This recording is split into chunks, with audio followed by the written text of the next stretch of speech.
Bonjour à vous et bienvenue dans les tutos du jeudi, les féeries du jeudi. Je vais reprendre le bleu nuit de Sennelier que vous pouvez trouver dans la gamme les ciels orageux. En fait, Sennelier a fait plusieurs petits sets de pastels, il y en a 5 je crois. Et vous avez donc les ciels orageux, vous avez marine, portrait, et bon, je ne me rappelle plus les autres. Et donc à l'intérieur de ce petit set, vous avez deux bleus-violets très intéressants que j'utilise beaucoup pour mes fonds sombres ou pour mes tutos, ou pour mes pastels du coup féeriques. Donc là, je vais en mettre une bonne partie par rapport à ce que je veux faire. Ici, sur la première partie haute.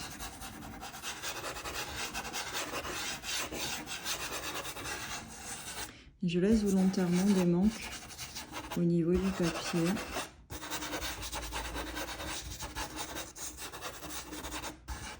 Voilà, pour pouvoir mettre un bleu plus doux à l'intérieur. Donc là, c'est vrai que je vais pas avoir les... C'est une craie Giraud. Je vais pas avoir trop les numéros. Mais prenez un bleu foncé de votre gamme de pastels et un bleu plus clair. Vous allez venir ici mettre des petites touches un peu éparses. Et je vais venir estomper, rentrer la matière un peu plus. Je vais nuancer aussi avec un violet. C'est la sélection Rembrandt ici, générale. C'est le violet, un des deux Parme qui est à l'intérieur, qui est un petit peu plus foncé. Il y en a un peu plus foncé et un peu plus clair. Et je vais vraiment ici mélanger mes couleurs. Alors ma craie d'avant est un peu plus sèche, c'est bizarre parce que c'est une Sennelier comme je disais et elle devrait pas être si sèche. J'ai pas changé ma pression habituelle. Mais des fois voilà, on a le papier qui réagit d'une certaine façon ou les craies qui vieillissent un peu. Bon. Donc là je vais revenir faire des petites touches. J'ai envie de quelque chose d'un peu impressionniste au niveau du fond, dans la touche un peu, vous voyez.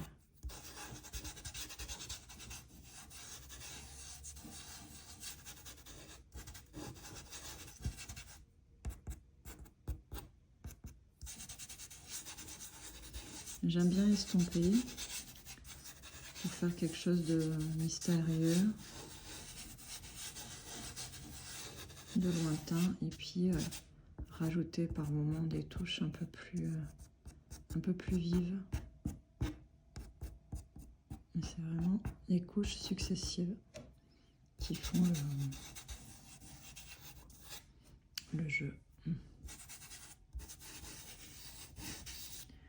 Pour prendre un bleu violet autre, amusez-vous avec les couleurs que vous avez. J'aime bien toujours faire des petites brumes, des petites choses. Et ici, je vais prendre le vert. Donc vous voyez que les tutos, alors là c'est le 178 de chez Giraud. Les tutos sont liés les uns avec les autres. Puisqu'à l'intérieur de ce tuto, on va remettre une fougère. On retrouve la gamme de teintes habituelles que j'utilise habituellement. Les bleus nuit, les violets, les verts, les ocres, les marrons, etc. Vous allez voir progressivement ce que je veux faire. Et là, j'avais envie de quelque chose de magique. Une lumière un peu porteuse d'espoir. On a tous besoin. Déjà, la société, elle en a besoin plus que jamais actuellement. Et puis dans vos vies personnelles, ben, on a toujours besoin d'un peu de lumière, de chaleur, d'être guidé. J'aime bien exprimer un peu tout ça via des pastels un peu féeriques, un peu imaginaires. S'évader. Je vais prendre un marron. Alors là, c'est un sennelier aussi. Le numéro.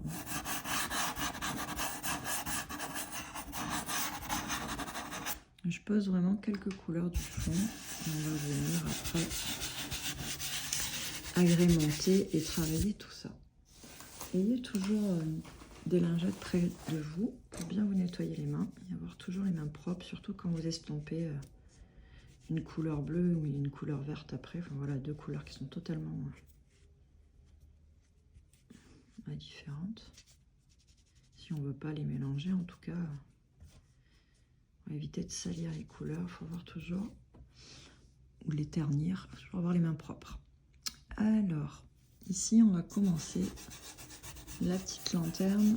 J'ai laissé volontairement un peu d'espace pour inclure une couleur, des couleurs un peu pures, un peu brutes, pas mélangées avec d'autres. Et on sera toujours à temps de mettre un peu d'autres touches comme ceci. Ok.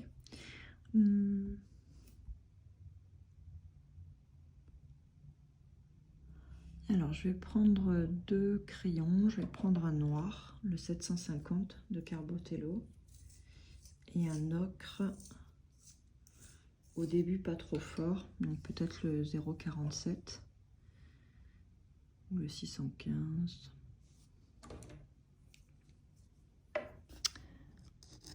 Ouais, le 0,47, j'aime bien. 615 marche aussi. Je vais peut-être prendre le 615 parce qu'il est un peu mieux taillé.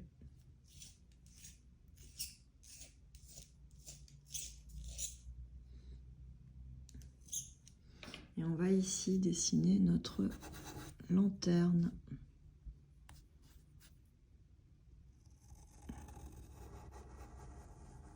Alors je vais commencer par une boucle, une anse. Donc une lanterne un peu ancienne. J'y vais à main levée. Hein. C'est pas grave si c'est pas parfaitement rond. On essaye de faire quelque chose de quand même de régulier, mais sinon vous pouvez aisément effacer sur et reprendre. Donc je vais juste faire le croquis et après on viendra peindre.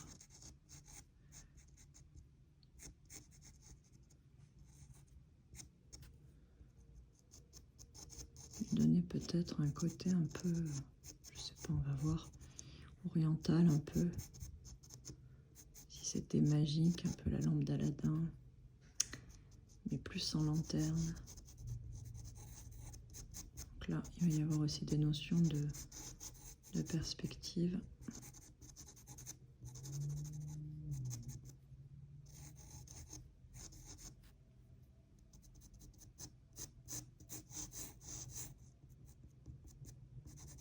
J'imagine qu'il y a un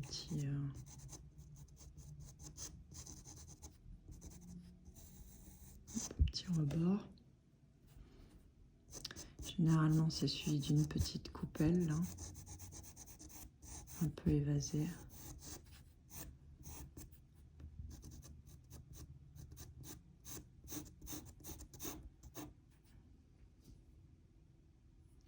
Et là, je vais donner une petite perspective, un angle, donc je penche un peu mon trait pour ici, gauche et la droite légèrement incurvée, et ici pour venir traduire un peu un côté bombé du haut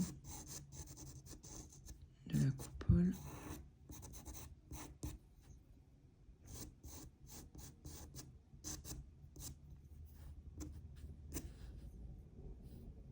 On peut imaginer qu'il y a une petite ouverture. Je mets déjà un peu d'ocre. Généralement, c'est toujours des découpes un peu géométriques ou des étoiles. Ou... Je fais un petit losange. Pour les plus aventureux, vous pouvez essayer de faire une étoile. Ici, on a toujours une partie un peu pareille.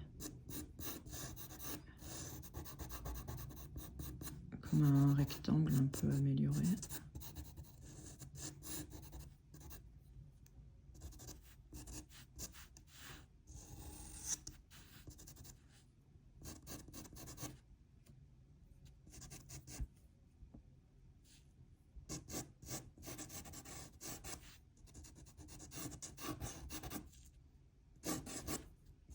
Ensuite, on va avoir le dôme.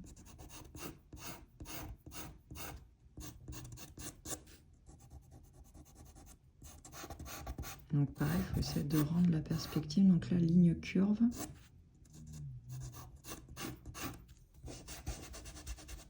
Peut-être faire plus étroit. J'essaie d'imaginer, c'est pas toujours évident. Peut-être il y aurait, ouais, voilà, quelque chose derrière ici, par là, plus par là, pour la partie 3D. On peut se pencher.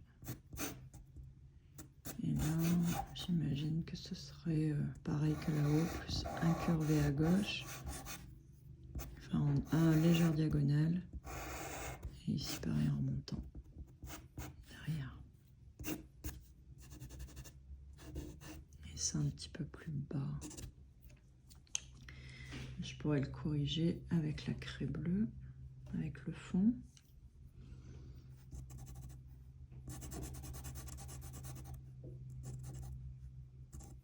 Ensuite, on aurait un petit rebord là.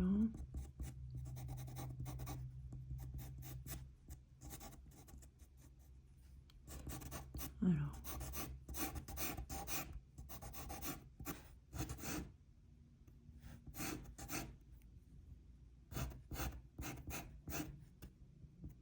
Je pense qu'il faut que ça dépasse un petit peu pour la partie 3D. Ça va derrière. Il y a toujours une partie plus longue.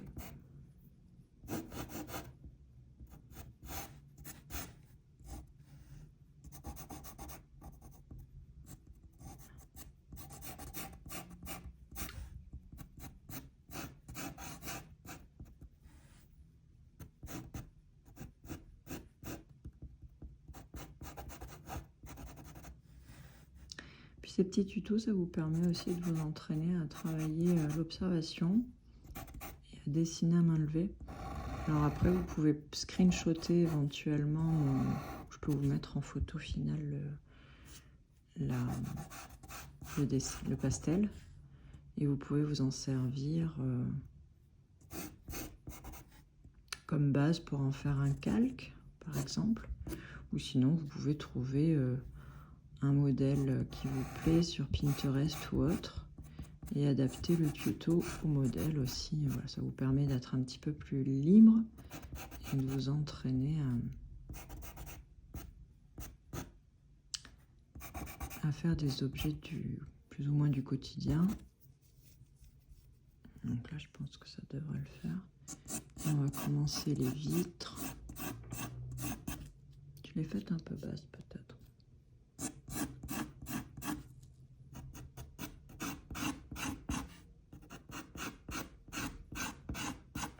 Voilà, et on voit qu'elle est comme ça positionnée un petit peu de 3/4, on va dire.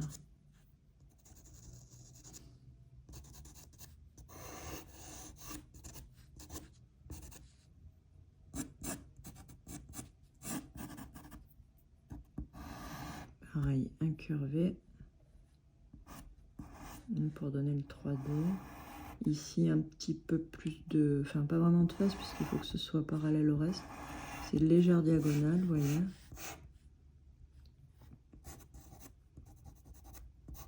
Donc là, il y a le rebord à travailler un peu, parce que...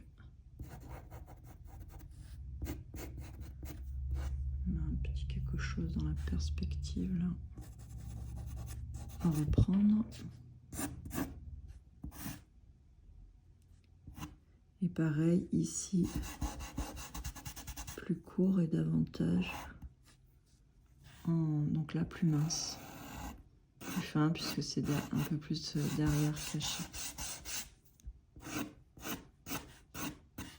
Bon, ça nous donnerait ça. L'ensemble me semble à peu près cohérent. Et puis, on a toujours un socle qui devrait dépasser un peu de derrière, là. Un rebord. Pareil, on suit les lignes. Bon, après, vous pouvez vous aider éventuellement d'une règle. Ouais, je fais tout à main levée. Et s'il y a des petites erreurs, on peut les corriger après au pastel. Ici, bien faire les joints. Alors, je pense que ça devrait être un peu plus de 3/4.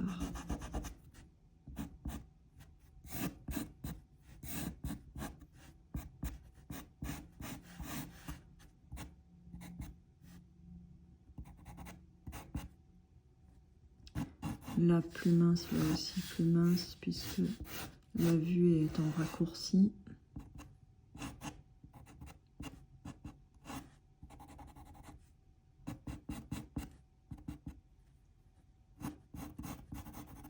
Après, bon, on aura des fougères et des choses comme ça, enfin des petites plantes.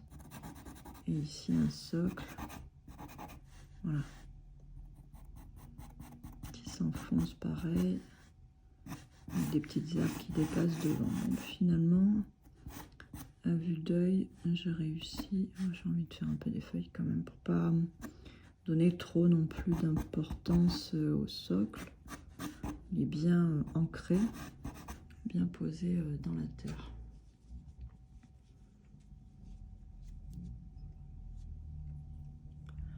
Je pense qu'il faut un peu affiner cette partie-là.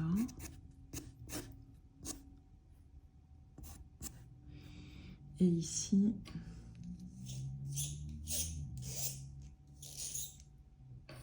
il faut vraiment que je change de taille crayon.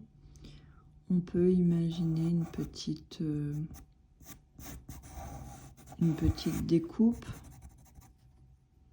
Alors soit comme ça, soit on pourra peut-être la faire en dernier. Pourquoi pas.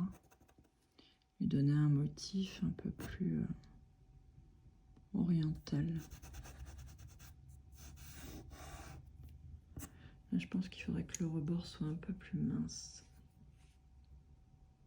Peut-être un peu trop imposant. Je vais le reprendre.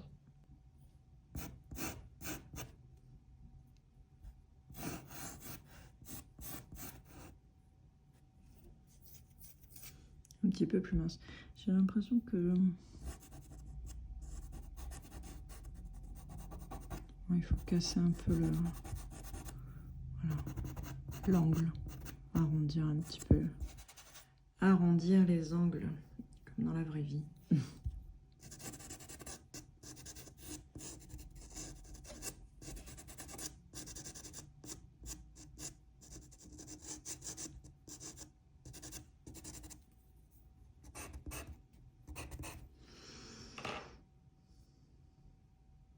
Ok, là je vais reprendre la craie bleue pour bien la faire ressortir et délimiter un peu. Et puis il y avait des petits manques autour.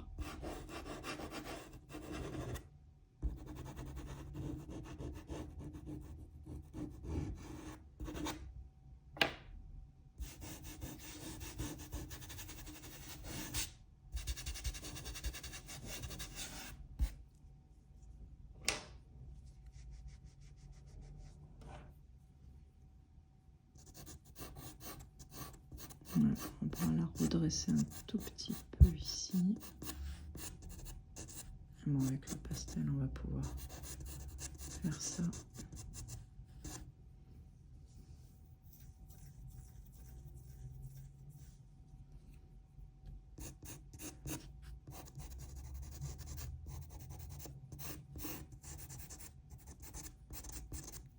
Et ici, on va venir travailler plus finement.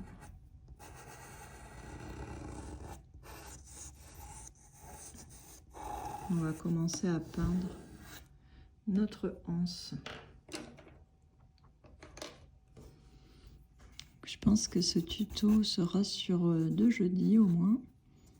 On va prendre le temps de le faire et je vais vous faire petit à petit des tutos peut-être un peu plus poussés. Mais pas trop non plus, puisque l'idée c'est de faire des tutos un peu rapides, mais peut-être qu'il y en a qui seront 2 fois.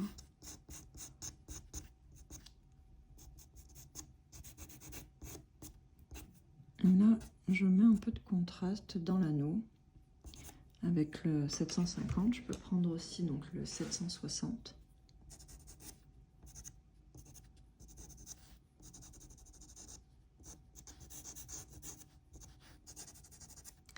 Et puis l'idée, ça va être de prendre petit à petit des jaunes et des ocres plus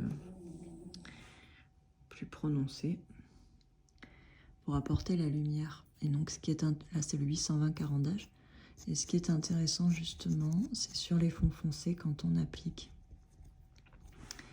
des lumières progressivement, ça fait ressortir tout le jeu de lumière et on comprend, on devine les formes.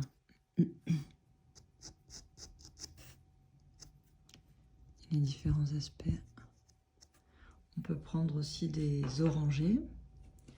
Donc c'est toujours intéressant de faire vibrer la couleur sur un fond foncé. Donc là je prends le 0,66 par exemple de chez Carandache. Vous pouvez prendre d'autres teintes. Vous pouvez prendre des craies. Vraiment amusez-vous avec tout ce qui est ocre doré, donc et cuivré un peu, pour traduire l'aspect un peu vieilli et qui prend la lumière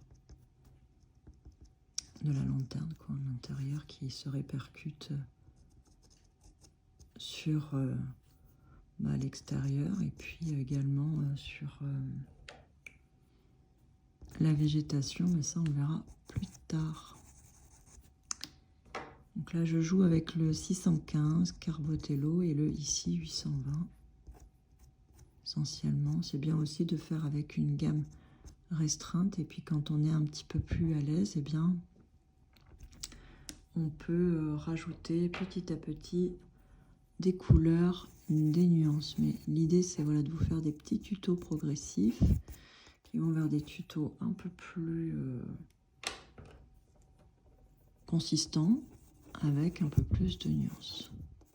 Et dans lesquels ici, vous voyez, on va retrouver la fougère, le champignon. Il n'y aura pas le papillon magique, on peut en rajouter éventuellement, un petit papillon magique. Ici avec le 750, je vais venir foncer, essayer de faire ressortir de manière plus juste la structure. Et je pars du sombre, voilà. Pour aller vers le plus clair toujours. Donc là, je vais peut-être réduire le rebord du haut.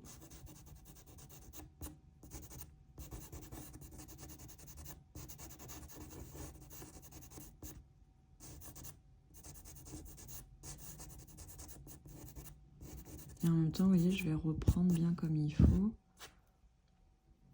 la structure. On continue de retravailler un peu en même temps la base du dessin, et dedans je vais sculpter avec la lumière en faisant apparaître voilà, le motif de la lanterne et l'extérieur, la nuit bleutée derrière. Je vais prendre le 760 pour apporter justement un peu plus de bleu nuit. On va pouvoir faire les découpes.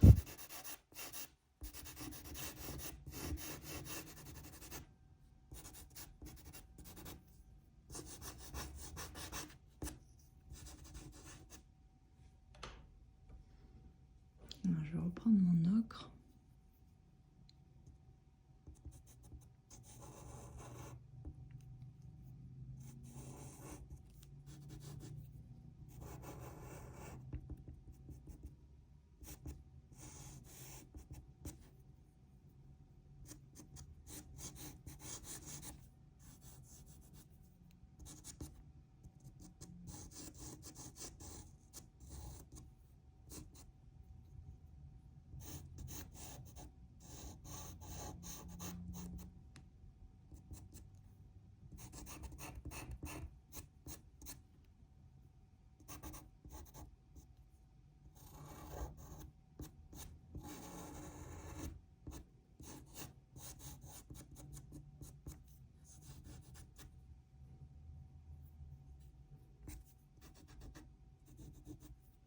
J'ai nuancé un peu les formes,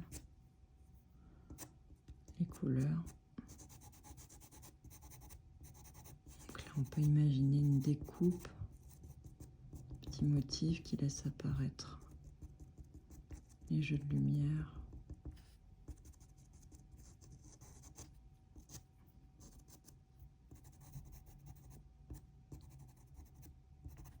Prendre le cuivré aussi.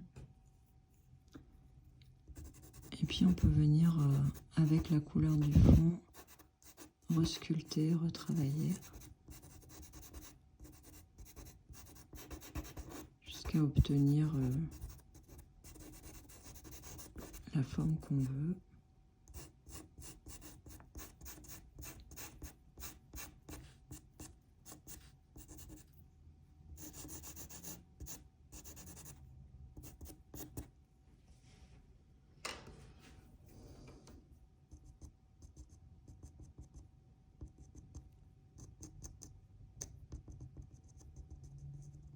Là, j'ai repris le 820 et je vais apporter un tout petit peu de lumière à certains endroits, juste pour faire ressortir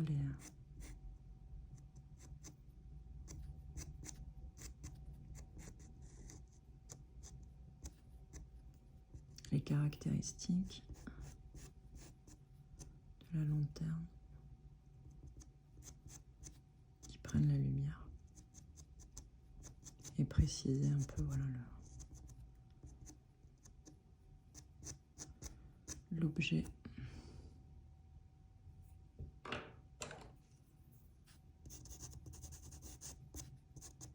C'est un travail, un peu de patience, mais intéressant. Ça permet de souffler aussi, de se concentrer sur autre chose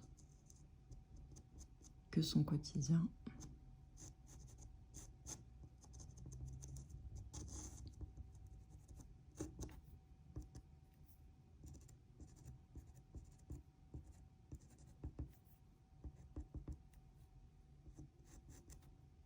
Et vous voyez, c'est vraiment juste quelques lignes, quelques petites touches. Je vais estomper un peu avec le 760. Pas que ce soit juste des traits dorés partout, il faut que ce soit un peu irrégulier, entrecoupé. Parce que la lumière se répercute de manière aléatoire et pas uniforme, pas voilà. D'autres petites découpes un peu plus cuivrées. Puis il y a aussi, on voit apparaître un peu le fond. Je peux prendre peut-être le 430 ici, le Carbotello, et puis mettre un peu de lumière de bleuté. Il peut me servir évidemment après à travailler encore plus le fond ici.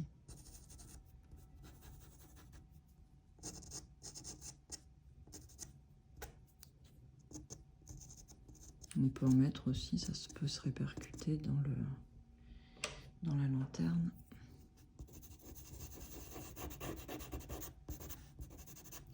On va descendre sur le dôme.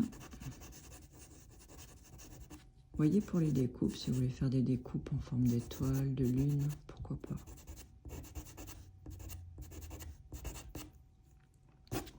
Donc là, j'alterne le 760 et le 750 ici. Je vais un peu affiner. C'est plus fin et plus étroit. On peut prendre la couleur, voilà, du fond pour resculpter la lanterne, lui redonner une meilleure forme. Parce qu'au pastel, des fois, on perd un peu les lignes. Donc, travail d'observation pour les reformer.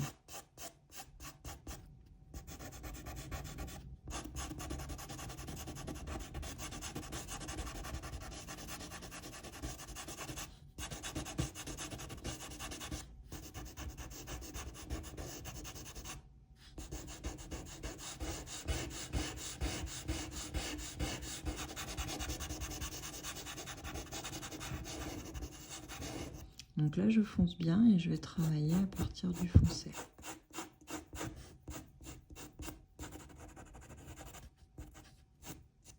Je vais même d'ailleurs du coup décaler un peu la ligne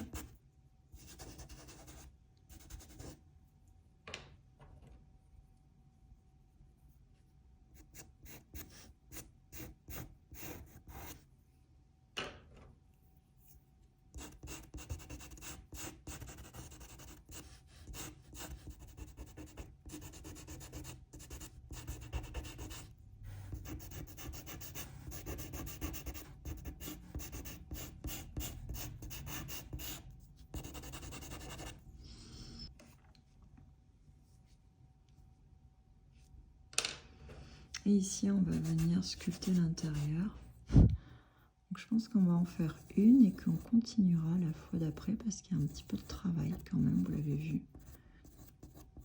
Et pour que ce soit plus digeste pour vous. Et par rapport voilà, au fait que vous n'avez peut-être pas beaucoup de temps devant vous. Une demi-heure dans une journée, une autre soirée, c'est peut-être plus facile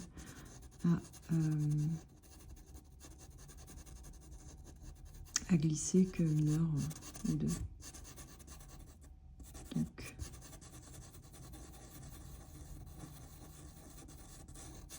ici, voilà, j'apporte juste un peu de texture et de lumière sur cette paroi de gauche.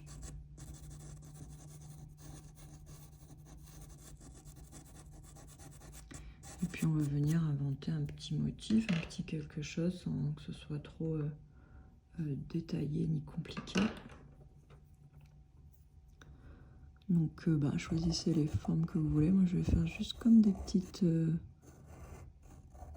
gouttes ou des petites feuilles, vous voyez, des petites fleurs, duquel on va pouvoir soit percevoir une trouée de lumière derrière, soit un peu de lumière, le tout mélangé évidemment. Il y aura un peu d'ocre, un peu de bleuté. Donc vraiment on part sur un motif simple au début pour s'entraîner, pour comprendre ce qui se passe, pour appréhender la texture, etc. au pastel sur ce type d'objet. Et après effectivement vous pouvez vous entraîner avec un objet un petit peu plus complexe et des motifs plus élaborés entre guillemets. Enfin, c'est comme ça qu'on monte, on monte dans la difficulté progressivement, étape par étape. Moi j'apporte toujours un peu de cuivre, pardon. Vraiment je réfléchis pas, je me laisse porter un peu là par le ressenti et la lumière. Comment elle pourrait être captée, comment elle se répercuterait. Toujours se poser les questions.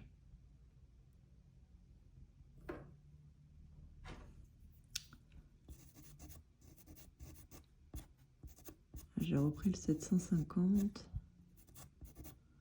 Je redélimite pas complètement, vous voyez, je reste un peu évasive. Parce que toutes les parties ne sont pas mises en évidence ou éclairées, vous voyez. Donc il faut garder un peu cette part de mystère.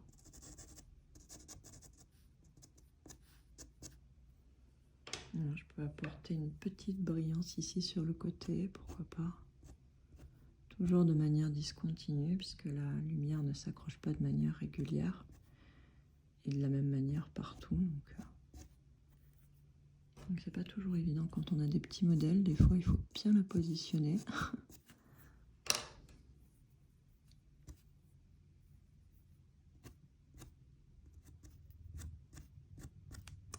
Voilà, écoutez, on se retrouve jeudi prochain pour la poursuite de la lanterne. J'espère que ce début de tuto vous aura plu. Et on se retrouve pour la poursuite. Bye bye!